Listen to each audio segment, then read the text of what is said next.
longueur de son côté. Alors, si le côté de mon carré mesure 4 cm,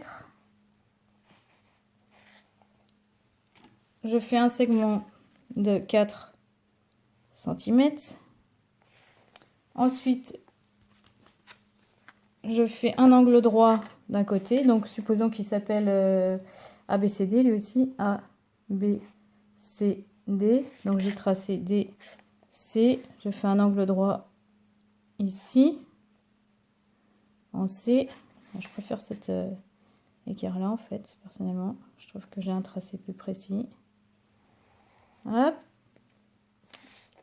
On fait un angle droit ici aussi.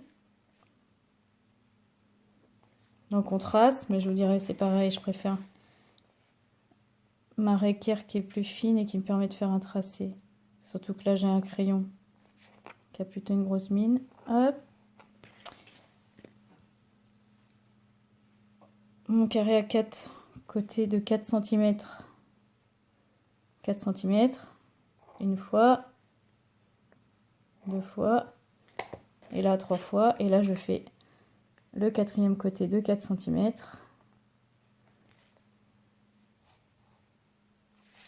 Et j'ai bien A, B avec mes 4 angles droits et mes 4 côtés de même mesure, 4 cm.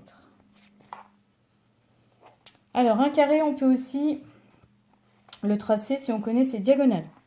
Donc supposons que mon carré, je connaisse la longueur de ses diagonales.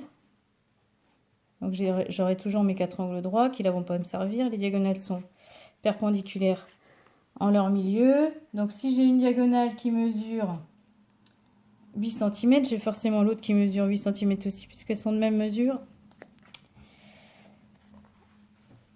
Alors, on peut faire une diagonale de 8 cm comme ceci. Je repère mon milieu 4. Je fais la perpendiculaire au milieu, donc pour ceux qui n'ont pas le même outil que moi, on fait notre perpendiculaire au milieu et on la rallonge pour la faire de 4 côtés, 4 cm de chaque côté. Moi, je vais utiliser mon outil qui me permet d'aller un peu plus vite. Je place bien un côté de mon angle droit sur mon segment puisque je le vois par transparence, et là, je vais bien de moins 4 à plus 4 pour que ça fasse mes 8 cm. Voilà. Donc, un côté de mon carré. Ça va me permettre de vérifier que ça fonctionne bien. Oui, c'est plutôt pas mal. Un deuxième côté.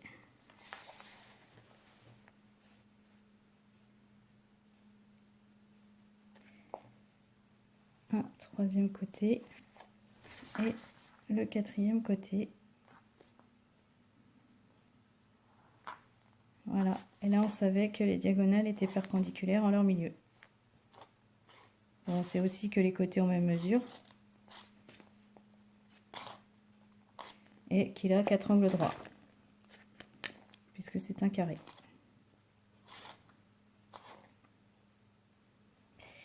Voilà. Alors,